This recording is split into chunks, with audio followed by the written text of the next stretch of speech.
സംസ്ഥാനത്ത് എയ്ഡഡ് വിദ്യാഭ്യാസ സ്ഥാപനങ്ങളിൽ ഭിന്നശേഷി വിഭാഗത്തിൽപ്പെട്ടവർക്ക് തൊഴിൽ സംവരണം നടപ്പാക്കുന്നില്ലെന്ന് പരാതി. എയ്ഡഡ് വിദ്യാഭ്യാസ സ്ഥാപനങ്ങളിൽ ഭിന്നശേഷി വിഭാഗക്കാർക്ക് 4% സംവരണം നൽകണമെന്നാണ് സുപ്രീം കോടതി ഉത്തരവ്. കേരളത്തിൽ 2000-ലധികം ഭിന്നശേഷി സംവരണ ഒഴിവുകൾ ഉണ്ടെങ്കിലും നിയമനം നടക്കുന്നില്ല എന്നാണ് പരാതി. ഞങ്ങളുടെ ബഹുമാനപ്പെട്ട സുപ്രീം കോടതി ഹൈക്കോടതിയുടെ നിർദ്ദേശപ്രകാരം എയ്ഡഡ് സ്കൂളുകളിൽ 4% സംവരണം ഏർപ്പെടുത്തിയായിരുന്നു സംസ്ഥാന സർക്കാരും.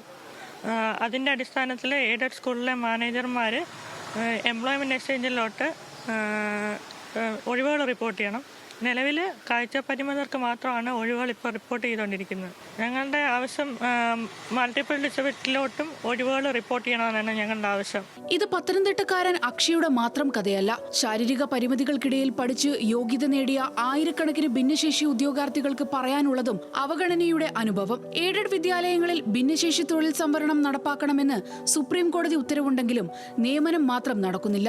സംസ്ഥാനത്ത് 2000-ലേറെ ഭിന്നശേഷി ഒഴിവുകൾ ഉണ്ടെങ്കിലും സ്കൂളുകൾ ഒഴിവ് റിപ്പോർട്ട് ചെയ്യുന്നില്ലെന്നാണ് പരാതി. കാഴ്ചപരിമിതർ, കേൾവി പരിമിതർ, ചലന പരിമിതർ, മൾട്ടിപ്പിൾ ഡിസബിലിറ്റി എന്നീ 4 വിഭാഗങ്ങൾക്കായാണ് സ്കൂളുകളിൽ ജോലി സംവരണം ഉള്ളത്. എന്നാൽ കാഴ്ചപരിമിതരെ മാത്രമാണ് മാനേജ്മെന്റുകൾ നിയമിക്കുന്നതെന്നും പല മാനേജ്മെന്റുകളും പണം വാങ്ങിയാണ് ആളുകളെ ജോലിക്കെടുക്കുന്നതെന്നും ആരോപണമുണ്ട്. 4% സംവരണം പൂർത്തിയാക്കണമെന്ന് തന്നെയാണ് സംസ്ഥാന സർക്കാർ ഓർഡർ ഇറക്കിയിരിക്കുന്നത്. ഈക്വൽ ഇതാണ് ഹൈക്കോടതി നിർദ്ദേശിച്ച് എല്ലാവർക്കും ഒരേ തുല്യ അവകാശം.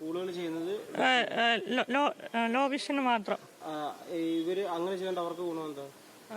ആള് കുറവാണ്. ആ വിഭാഗത്തിൽ തീരെ ആള് കുറവാണ്. അപ്പം അത് അട്ടിമറിക്കാനുള്ള ശ്രമം ഇപ്പം നടത്തിക്കൊണ്ടിരിക്കുന്നത്. ഭിന്നശേഷി വിഭാഗത്തിന് 4% തൊഴിൽ സംവരണം നൽകണമെന്നാണ് ഉത്തരവ്. ഒഴിവുകൾ റിപ്പോർട്ട് ചെയ്യാൻ സർക്കാർ നിരീക്ഷണം ഉണ്ടാകണമെന്നാണ് ഉദ്യോഗാർത്ഥികളുടെ ആവശ്യം. ന്യൂസ് മലയാളം, പത്തനംതിട്ട.